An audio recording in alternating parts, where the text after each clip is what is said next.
Pangalawa, refuse the pattern of the world. Tanggihan mo ang kapamaraanan ng mundo. Sabi sa Romans 12:2, huwag kayong makiayon sa takbo ng mundong ito. Sa halip, hayaan ninyong baguhin ng Diyos ang inyong pag-iisip upang maunawaan ninyo ang kanyang kalooban. Sa gayon, magagawa ninyo kung ano ang mabuti, kalugod-lugod at ganap na kalooban ng Diyos. Now, maring tinatanong mo, kapag sinabi bang huwag makiayon sa takbo ng mundo, ibig sabihin ba nito, bawal na tayong gumamit ng social media? Bawal na tayong makihalubilo sa mga hindi pa Kristiyano? O bawal na bang pumasok sa regular school ang mga anak natin at dapat nasa Christian school lang sila o nasa bahay lang sila palagi? Ang sagot, kapatid, ay hindi. Nilagay tayo ng Diyos sa mundong ito para maging ilaw. Hindi para magtago sa loob ng kuweba. May isang dalaga na lumapit sa kanyang pastor. Sabi niya, "Pastor, hindi ko na po kaya. Ako lang po nag-iisang Kristiyano sa factory na pinagtatrabahuhan ko. Araw-araw puro panlalait, panunuya at masasakit na salita ang natatanggap ko mula sa mga katrabaho ko.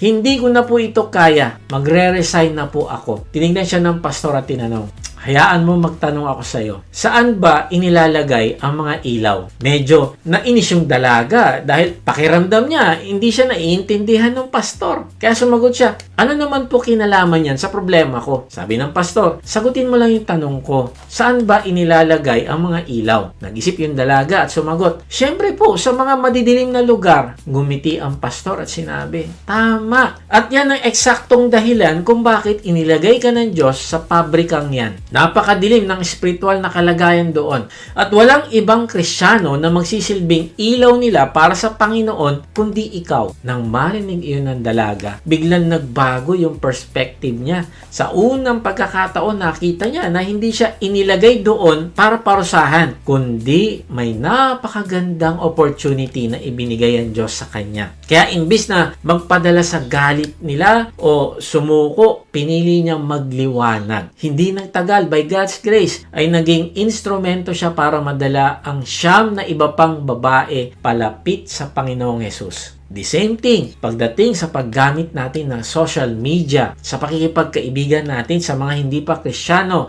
at sa pagpasok natin sa mga secular na trabaho o eskwelahan, hindi natin kailangan tumakbo dito at magtago. Nai-stress kasi tayo sa mga nakikita natin online, kaya gusto na lang natin i-delete yung mga Facebook o TikTok accounts natin. Naiinis tayo sa mga biroan ng mga katrabaho natin.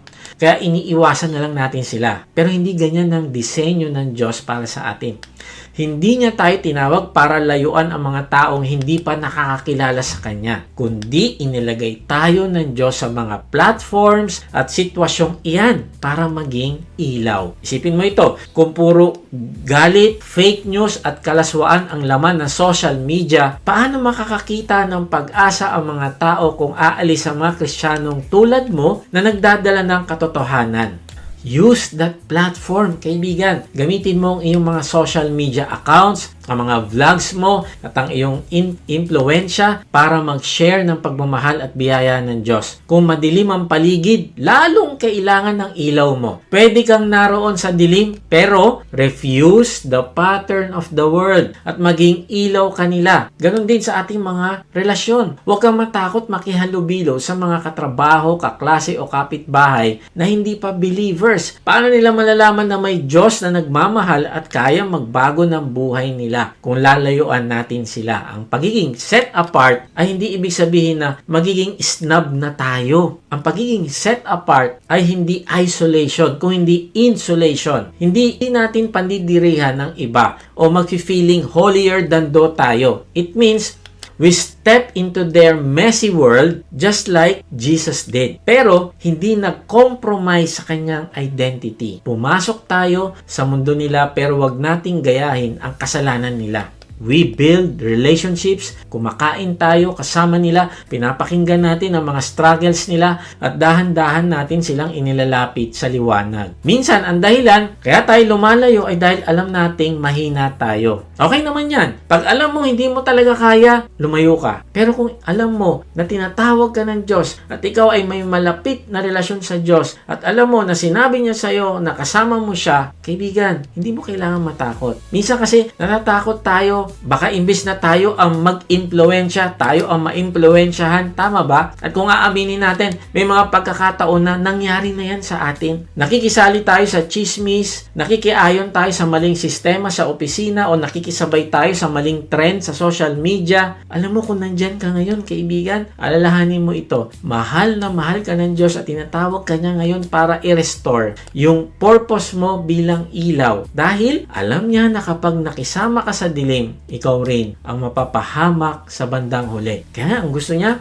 lumapit ka ulit sa Diyos, palakasin mo ang iyong sarili, and then bumalik ka sa kanila at hayaan mo na ikaw ay maging ilaw nila. Naalala ko, no, yung mga testimony ng mga kapatiran natin na nasa jail. And then, nung nakilala nila ang Panginoong Yesus, lumabas sila, lumago. Alam mo nangyari? Bumalik sila sa jail at ginawa nila yung jail ministry. At sila ay nagbabahagi ng mabuting balita ngayon doon sa dati nilang pinanggalingan. God wants to protect you and give you that meaningful, purposeful life He planned for you, kaibigan. Kaya nga, kung ikaw man ay nadapa, tayo ka kaagad, balik ka sa Diyos. Ang ibig sabihin ng huwag kayong makiayon sa takbo ng mundong ito ay ang pagiging intentional mo na labanan ng pressure ng mundo, na iayon mo ang iyong values, iayon mo ang iyong pangarap at ang iyong identity sa mundo. Alam mo, sa Greek, ang ginamit na salita para sa makiayon o conform ay siskematizo, na ang ibig sabihin ay hubugin ayon sa isang hulmahan o pattern. Kaya ang ginagawa sa atin ng mundo, hinuhubog tayo. Imagine mo yung sikat na square na pakwan mula sa Japan. Alam naman nating lahat na ang natural na hugis ng pakwan ay bilog o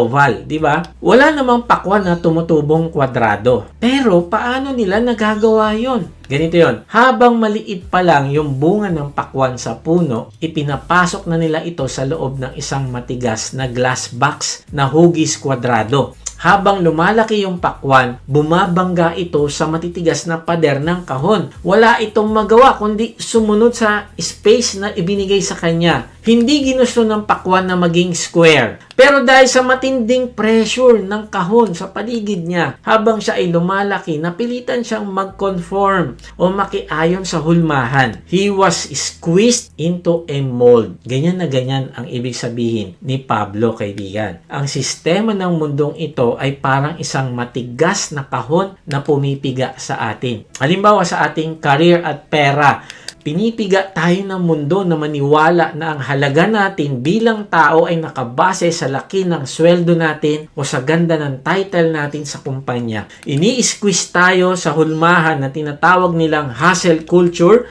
kung saan sasabihin sa'yo, okay lang na wala ka ng oras sa asawa at mga anak mo. Okay lang na isakripisyo mo ang health mo at lalo na ang oras mo sa Diyos. Basta ma-promote ka at yumaman ka. Pinipilit tayong mag-ipon ng maraming pera para bumili ng mga bagay na hindi naman talaga natin kailangan para lang ma-impress ang mga taong hindi naman natin gusto. Grabe, no? Bukod dyan, nandyan din ang hulmahan pagdating sa social media at sa ating self-worth. Ito ang isa sa pinakamatinding box ngayon na pumipiga sa atin. Ini-squeeze tayo ng mundo na sukatin yung ating ganda, sukatin yung ating halaga at tagumpay sa dami ng likes, sa dami ng hearts, at dami ng followers. Ang daming tao ngayon ang nagkakautang-utang para lang makapag-travel, makabili ng mamahaling kape sa isang malaking coffee shop, o makabili ng latest na cellphone para i-post o i-my day. Ini-squeeze tayo sa pressure na kailangan magmukhang perfect ang buhay natin online. Kahit ang totoo, wasak, pagod, at empty na tayo sa loob. At hindi lang yan, pinipiga rin tayo pagdating sa ating mga relasyon at moralidad. Ang hulmahan ng mundo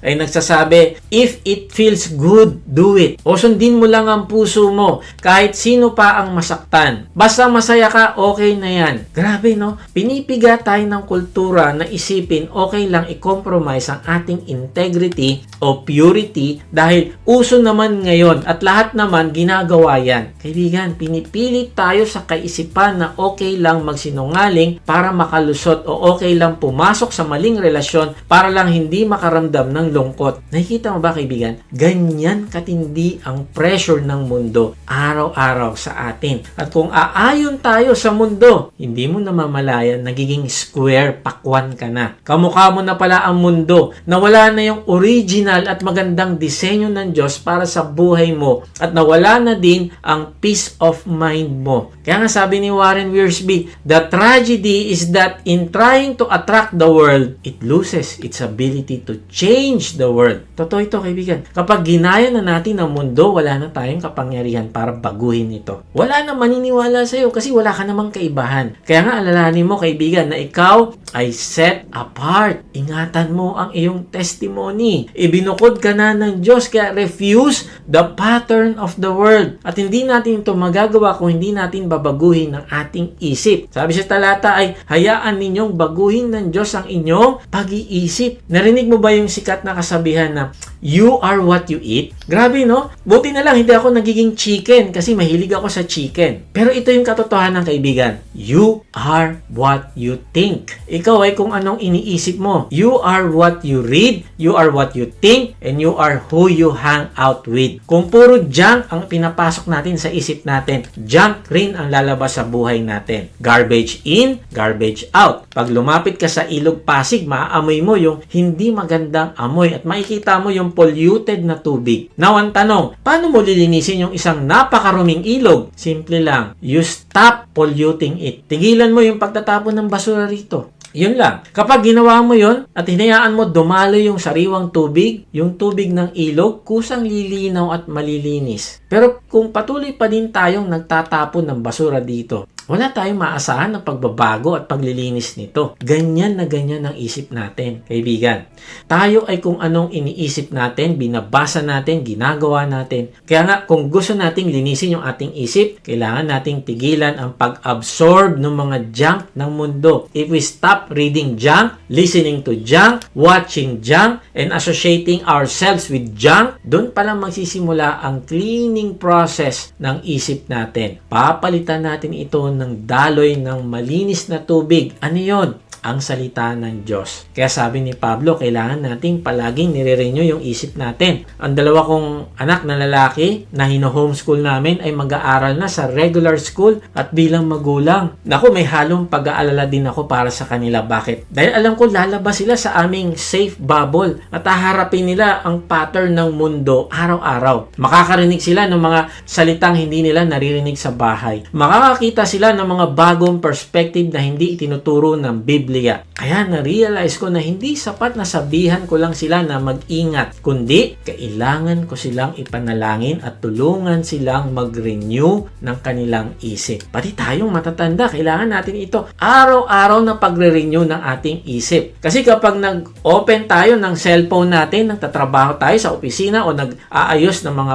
pwesto ng negosyo natin o sa trabaho natin, alam mo nangyayari, hinihila tayo ng mundo para mag-isip na maging makasarili, mag-isip na maging materialistic. Kaya tandaan mo, kaibigan, na ikaw ay set apart. Ibinukod ka na ng Diyos. Kaya, refuse the pattern of the world. At sa halip na mag-conform sa mundo, ay maging ilaw ka nito. Kaibigan, tanong mo ito sa sarili. Saang aspeto ng buhay mo napapansin mong unti-unti ka nang nahuhulog sa hulmahan ng mundo? At paano ka hihingi ng tulong sa banal na spirito para mabago ang iyong isip simula ngayon?